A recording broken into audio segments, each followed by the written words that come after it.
Hello and welcome to the Sacrilege How-To Guide for Mimiron in Ulduar 10. I'm Arkham, the leader of Sacrilege, and I'll be walking you through how my group handles this particular encounter. Mimiron is a 4-phase encounter. The first phase you're going to be taking on a smaller version of the Flame Leviathan MK2. It has 3 main abilities you need to be aware of.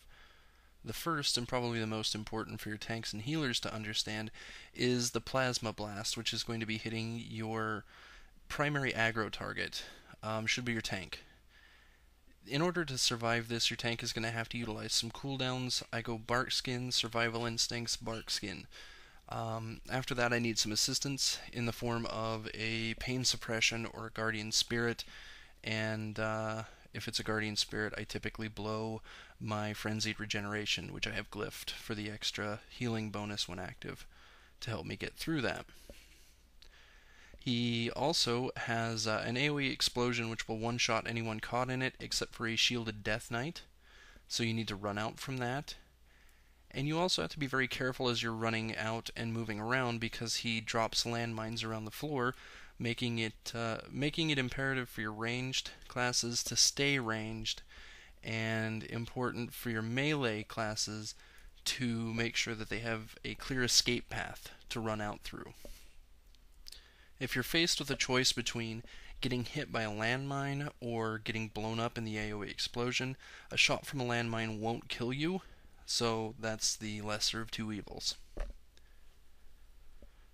In Phase 2, he doesn't really have an aggro table to speak of, so we just go all out with DPS. We tend to blow a heroism early, and mostly we just stand in one place and accept the damage that we're taking. Now, because there are a few things that will one-shot you if they hit you, such as the laser barrage, it's important that you move for that, realizing that it will always turn clockwise, and it covers about 1/3 of the room. Another ability you need to be aware of is his rockets that launch out. When they hit, they'll do over 1 million damage, easily killing anyone that they strike. You can tell where they're going to land because there will be a red circle on the floor, kind of a targeting circle. There will also be red-orange light that will shine down from the sky, provided that you have your particle density and your video effects turned up at least halfway. The other ability that you need to be aware of during that phase is a sort of AoE heat blast that also leaves a dot that your healers will have to heal people through. For Phase 3, we typically have a hunter tank the head, while I tank the assault bots, which are the primary DPS target, and my off tank uses her consecrate to gather up junk bots.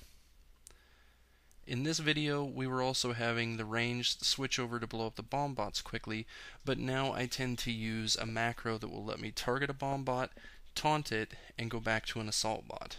That way it just hits me and blows up.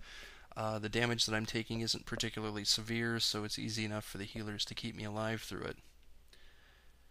Deadly boss mods will automatically change you over to free-for-all at this point. If you don't have that installed, I suggest that you either get it or that you make a note to change yourself over to free-for-all once you reach Phase 3, so that someone can loot the magnetic cores from the assault bot corpses and use them underneath of the head to pull it down to the ground so that it takes extra damage and makes the encounter in Phase 3 go more quickly and smoothly for you.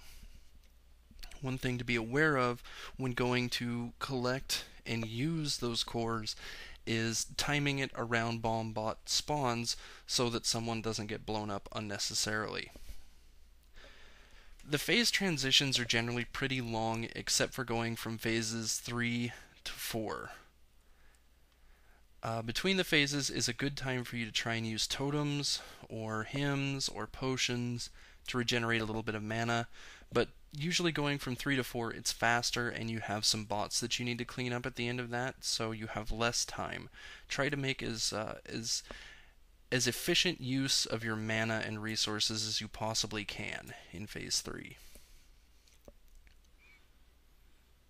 Phase 4 is a burn phase, and it's pretty chaotic. It's very hectic the first few times that you're involved in it, and can be pretty nerve-wracking. The base tank is still going to throw out the landmines. the base tank is still going to do the AoE explosion. So you still have to run out, you still have to make sure that your range classes are at range. The midsection is still going to be launching a rocket, only in this case 2 rockets, so you have to be careful you don't step away from one rocket and into a second. It also still does the laser barrage, which can be very, very tricky with the rest of the movement that people typically make during this phase to avoid sometimes. The head will still be launching the sort of energy blast balls at the hunter who continues to tank it during this phase, but it no longer spawns the bots. So there's a lot that's going on. There's an incredible amount of environmental awareness that you need to have for this encounter during this phase especially. Another thing that has to be kept in mind during the course of this fight is that when you reach phase 4, while all 3 components begin at 50% health, all 3 have to die within 15 seconds of each other. So what we typically do is we leave one ranged class unassigned so that that person can bounce back and forth between all 3 component pieces, keeping them approximately equal in health, or catching one up when it begins to fall behind. This is an encounter that's going to take an average group multiple tries in order to get through, and it's something that, as I said, requires an incredible amount of environmental awareness and great communication and resource management skills.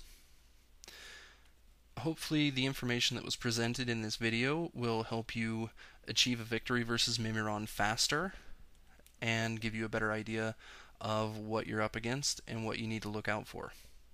Thank you for watching. Have a great day.